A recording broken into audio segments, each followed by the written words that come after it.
প্রশ্ন করবে কি আজকে? আমি জনাব আব্দুল আলীম একটি বাণিজ্যিক ব্যাংকে 6 বছরে টাকা দ্বিগুণ হয় বলে জানতে পারলেন। তিনি ব্যাংকে 2 লক্ষ টাকা জমা রাখতে গিয়ে তার বন্ধুর পরামর্শে ব্যাংকে না রেখে 13% সরল মুনাফায় একই মেয়াদের সঞ্চয়পত্র ক্রয় করেন। ক, সুদের হারের কারণে বর্তমান ও ভবিষ্যৎ সময়ের মধ্যে কিসের পার্থক্য সৃষ্টি হয়? আচ্ছা, সুদের হারের কারণে বর্তমান এবং ভবিষ্যৎ সময়ের মধ্যে কিসের পার্থক্য সৃষ্টি হয়? তাহলে প্রশ্নটা দুইভাবে আসতে পারে। এখানে আসছে সুদের হারের কারণে বর্তমান এবং ভবিষ্যৎ সময়ের মধ্যে কিসের পার্থক্য সৃষ্টি হয়। তাহলে অর্থের মূল্যে। আবার যদি আসে যে ভবিষ্যৎ এবং বর্তমান কি ভবিষ্যৎ মূল্য এবং বর্তমান মূল্যের পার্থক্য কিসের কারণে সৃষ্টি হয়? আমাকে বলবেন। সুদের হারের কারণে। সুদের হারের কারণে। তাহলে অর্থের মূল্য কেমন? তিন নম্বরে বলছে চক্রবৃদ্ধিকরণ পদ্ধতিটি ব্যাখ্যা করো। চক্রবৃদ্ধিকরণ পদ্ধতি কাকে বলেছিলাম? প্রথম নাকি দেখতে পাবেন সুদ আসলের উপর যে হারে সুদ প্রদান করা হয় তাকে বলা হয় সুদ আসলের উপর যে হারে সুদ প্রদান করা হয় তাকে বলা হয় সুদ আসলের উপর আবার সুদ প্রদান করে। সুদ আসলের উপর যে হারে সুদ প্রদান করা হয় তাকে বলা হয় চক্রবৃদ্ধিকরণ। শেষ। দ্বিতীয় লাইন কি লিখবেন? ধরা যাক 100 টাকা। একটা উদাহরণ দিতে। হ্যাঁ, ফিনান্সের প্রশ্ন দিতে গেলে উদাহরণ দেওয়ার চেষ্টা করব। তো ধরা যাক 100 টাকা 10% সুদে 1 বছর পরের মূল্য 110 টাকা। এক্ষেত্রে প্রথম বছরের সুদ 10 টাকা। ঠিক 2 বছর পরের মূল্য কত? 121 টাকা। প্রথম বছর যদিও 100 টাকার উপরে সুদ প্রদান করা হয়, দ্বিতীয় বছর 100 এবং আগের বছরের সুদ 100। আসল 100, আগের বছরের সুদ 100। মোট 110 টাকার উপরে সুদ প্রদান করা হবে। তখন সুদ আসবে 11 টাকা। আস্তে দ্বিতীয় বছর সুদ আসবে 11 টাকা। আর মোট সুদ আসবে টাকার মূল্য হবে 121 টাকা। গণনা বলছে জনাব আব্দুল আলীমের অর্থের ভবিষ্যৎ মূল্য চক্রবৃদ্ধি প্রক্রিয়া নির্ণয় করা। আমরা তাদের সূত্র সমান future value equal to PV into 1 plus I by power n। সুদের মূল্য দেওয়া আছে 2 লক্ষ টাকা। সুদের হার 13%। আমরা এটাকে 100 দিয়ে ভাগ করে নিব। 1.135। তাহলে এর মান দেওয়া আছে 6 বছর, ফিউচার ভ্যালু সমান কত? ফিউচার ভ্যালু বসিয়ে দেব। মান বসিয়ে দেব।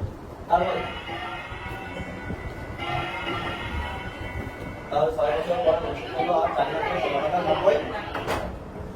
গণনা বলছে অর্থ বিনিয়োগের ক্ষেত্রে জনাব আব্দুল আলীমের সিদ্ধান্তের যৌক্তিকতা। সিদ্ধান্ত তিনি কোনটি গ্রহণ করেছিল? সঞ্চয়পত্র ক্রয়। সঞ্চয়পত্র দেখো আমরা দুইভাবে করতে পারি। 6 বছর পরে এই সঞ্চয়পত্র তার যদি বাণিজ্যিক ব্যাংকে রাখতো তাহলে কত টাকা হতো? 4 লক্ষ টাকা হতো। না, 6 বলছে আব্দুল আলীম বাণিজ্যিক ব্যাংকে 6 বছরের টাকা দ্বিগুণ হবে বলে জানতে পারেন। তাহলে যদি তিনি বাণিজ্যিক ব্যাংকে রাখতো তাহলে কত? 4 লক্ষ টাকা। আর সঞ্চয়পত্র ক্রয় করা তিনি পাইছিল কত? 4,16,000 সামথিং। আচ্ছা, 4,16,000 সামথিং। এখন এই ক্ষেত্রে কোনটা লাভবান হয়েছে বলে মনে হয়? 4,16,000 সঞ্চয়পত্র ক্রয়ে লাভবান। সৃজনশীলটা মজার ব্যাপার হলো তুমি যেটা ভালো মনে করো, তুমি যদি মনে করো যে এটাই সঠিক, তুমি এটার পক্ষে যুক্তি দিতে পারলে তোমার নাম্বার আছে। হয়তো তোমার গাইডে একরকম লেখা আছে, তোমার বই একরকম লেখা আছে, তুমি যদি এটার পক্ষে যুক্তি দিতে পারো তুমি তোমার মতো লেখছো, যেমন এখানে আমরা দুইভাবে দেখবো। প্রথম যদি দেখি আমরা যে ব্যাংকে টাকা রাখলে কিন্তু কত? 4 লক্ষ। আর সঞ্চয়পত্র ক্রয় করা পাইছে 4 লক্ষ। এই যুক্তিতে যদি বলেন যে তার সঞ্চয়পত্র ক্রয় করার সিদ্ধান্তটি যুক্তিযুক্ত তাহলে ঠিক আছে, তাহলে চলো আসেন দ্বিতীয় যুক্তি কি আসতে পারে।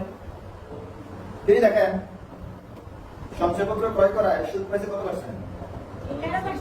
13%। ব্যাংকে জমা দিলে তখন সুদ পাইছে কত পার্সেন্ট? আমরা কালকে একটা 72 বেরিয়ে গেলাম। 72 দিদি বাহাত আই হ্যাঁ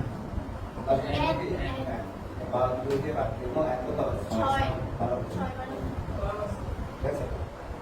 এক্ষেত্রে তিনি যদি বাণিজ্যিক ব্যাংকে টাকা রাখতো তাহলে সুদ পেতে কত? 12%। আর সঞ্চয়পত্রে ক্রয় করে সুদ পেয়েছে কত? 13%। তার মানে তুমি কোনটাতে বেশি পেয়েছে? কত পার্সেন্ট? 1%। সঞ্চয়পত্রে রাখার কারণে 1% টাকা বেশি পেয়েছে। এই যুক্তি দিয়ে যদি দেখান সেটাও আমরা পাবো। দুই ধরনের যুক্তি দিতে পারেন। একটা হলো প্রথমত টাকার পরিমাণটা দিয়ে, দ্বিতীয়ত সুদের হারের পরিমাণটা দিয়ে। ব্যাংকে রাখলে 13%, আমি সঞ্চয়পত্রে রাখলে